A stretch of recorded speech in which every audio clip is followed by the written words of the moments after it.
Assalamualaikum warahmatullahi wabarakatuh. Nama saya Quratul Ainati Saron, NIM 2019-3149.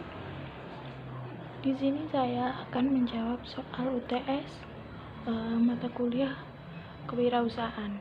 Yang pertama yaitu jelaskan mengapa kewirausahaan dipandang sebagai ilmu tersendiri yang independen. Menurut saya, karena kewirausahaan adalah suatu disiplin ilmu yang mempelajari tentang nilai, kemampuan, dan perilaku seseorang dalam menghadapi tantangan hidup.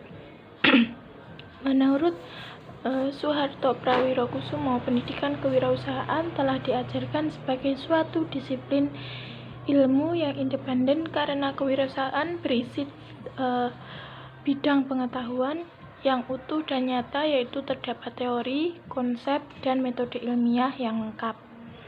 Yang soal kedua yaitu jelaskan apa saja yang menjadi objek studi kewirausahaan. Beberapa objek studi kewirausahaan adalah nilai-nilai dan kemampuan seseorang yang diwujudkan dalam bentuk perilaku. Menurut Suparman S., kemampuan seseorang yang menjadi objek kewirausahaan meliputi kemampuan merumuskan tujuan hidup atau usaha, kemampuan memotivasi diri, kemampuan berinisiatif, kemampuan berinovasi, kemampuan membentuk modal material sosial dan intelektual, kemampuan mengatur waktu dan membiasakan diri, kemampuan mental yang dilandasi agama, kemampuan membiasakan diri dalam mengambil hikmah dari pengalaman yang baik maupun menyakitkan. Selanjutnya, soal ketiga yaitu mengapa kewirausahaan dianggap giat untuk meningkatkan kualitas hidup. Karena kewirausahaan merupakan sebuah kesadaran untuk meningkatkan taraf hidup, baik untuk pribadi maupun menciptakan lapangan pekerjaan baru bagi orang lain.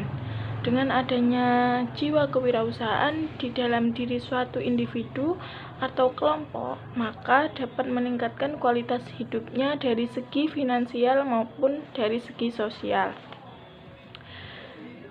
Soal yang keempat yaitu bedakan antara karakter, watak, sikap, kepribadian, dan perilaku seseorang wirausahawan yang dianggap menjadi ciri penting dan apa indikatornya.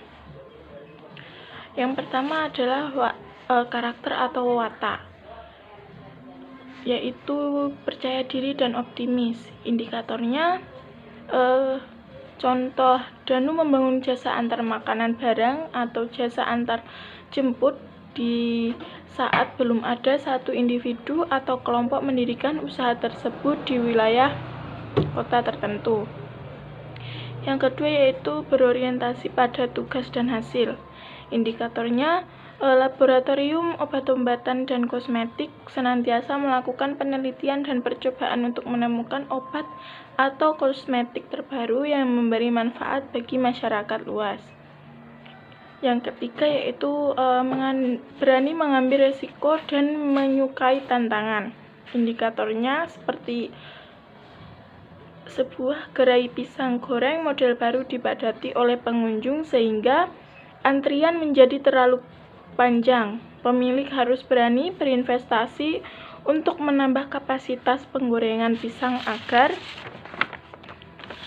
pembeli tidak pergi karena terlalu lama menunggu. Namun di sisi lain, ia harus siap menghadapi resiko jika penambahan kapasitas penggorengan menjadi investasi yang sia-sia jika kelak ketika orang sudah bosan makan pisang goreng sehingga jumlah penjualan menjadi menurun.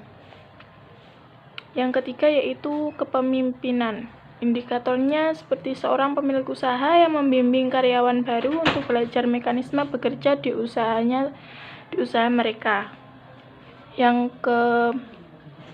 kelima yaitu keorisinalan.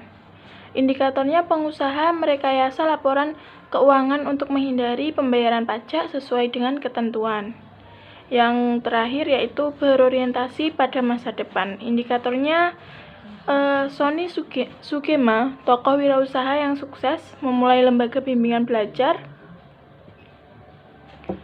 maupun menangkap berbagai peluang di masa depan dengan menerapkan moto The Fast Solution yang sebelumnya tidak langsung dipercaya, ternyata setelah dicoba menjadi populer di mana-mana. Yang kedua yaitu mengenai sikap kepribadian. Yang pertama ada kepercayaan diri. Indikatornya, seorang mahasiswa memilih untuk drop out dari studinya hanya demi memuaskan keinginannya untuk bekerja. Hal ini merupakan tindakan yang tidak berkomitmen terhadap apa yang telah diupayakan. Yang kedua, kemampuan mengorganisasi. Indikatornya, Akio Morita dan Bill Gates terlahir dari orang tua yang kaya. Namun perusahaan yang mereka dirikan memperoleh kesuksesan atas hasil jerih payah mereka sendiri, bukan merupakan warisan dari hasil jerih payah keluarga. Yang ketiga yaitu kreativitas.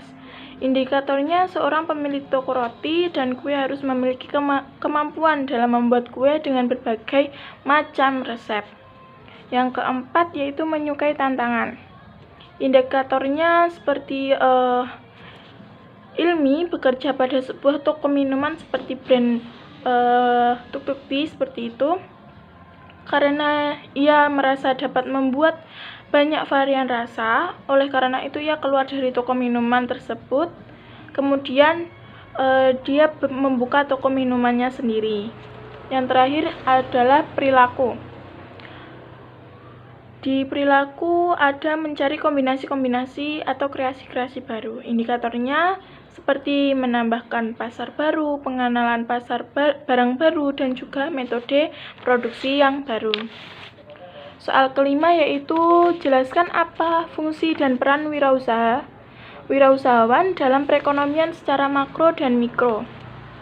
Fungsi makro wirausaha yaitu berfungsi sebagai penggerak, pengendali, dan pemacu perekonomian suatu bangsa. Sedangkan fungsi mikro dari wirausahawan yaitu wirausaha adalah penanggung jawab resiko dalam ketidakpastian, pengombinasi sumber-sumber, dan pencipta nilai tambah.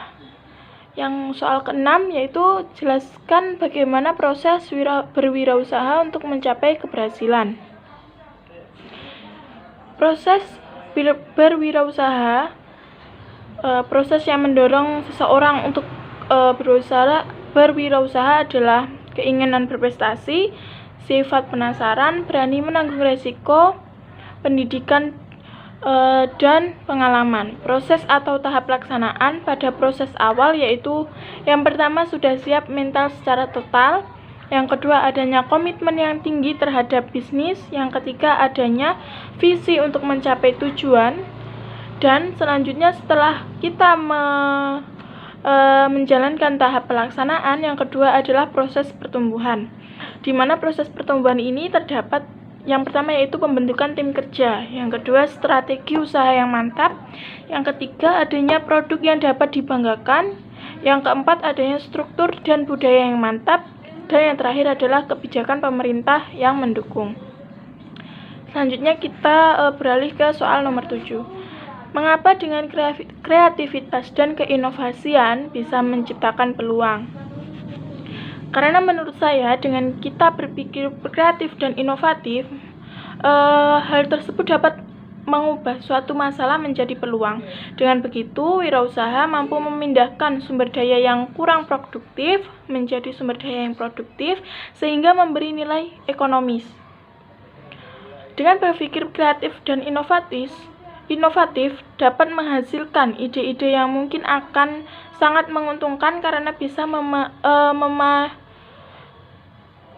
memunculkan sesuatu hal yang baru, unik, dan menarik sehingga hal tersebut dapat menjadi peluang bagi usaha dengan tepat sehingga usaha yang dijalankan dapat terus berjalan karena selalu berpikir kreatif dan inovatif.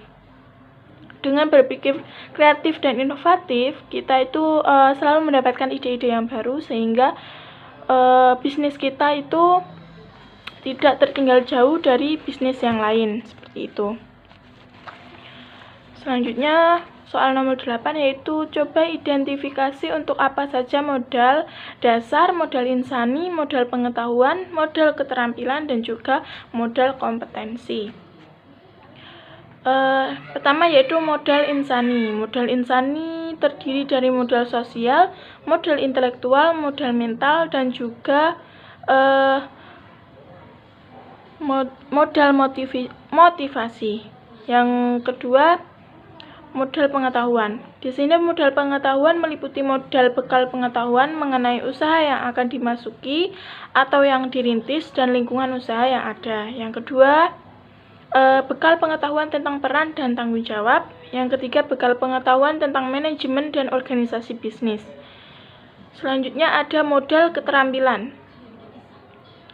Modal keterampilan yaitu seseorang wirausaha harus mempunyai sikap keterampilan seperti keterampilan berkomunikasi dan berinteraksi dengan orang lain, keterampilan kreatif dan menambah nilai barang.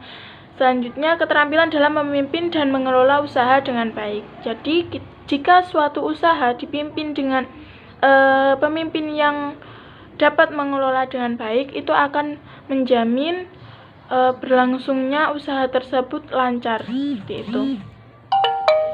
Yang ketiga ada modal kompetensi. Yang baik dalam menjalankan bisnis dan selalu melihat peluang yang ada, mampu berpikir kritis dalam usaha yang dilakukan. Jadi mungkin itu hal yang ada di modal kompetensi. Selanjutnya soal nomor 9 yaitu persyaratan apa sajakah untuk menjadi wirausaha yang berhasil. Yang pertama ada mempunyai visi dan misi yang jelas. Yang kedua, berani menanggung resiko. Yang ketiga, tidak boleh gengsi. Yang keempat, bijak mengatur waktu. Yang kelima, mengelola keuangan dengan baik. Yang keenam, ada menghargai orang lain. Yang ketujuh, berpikir kreatif dan inovatif. Yang kedelapan adalah mampu untuk terus belajar. Selanjutnya soal yang terakhir yaitu keyakinan apa saja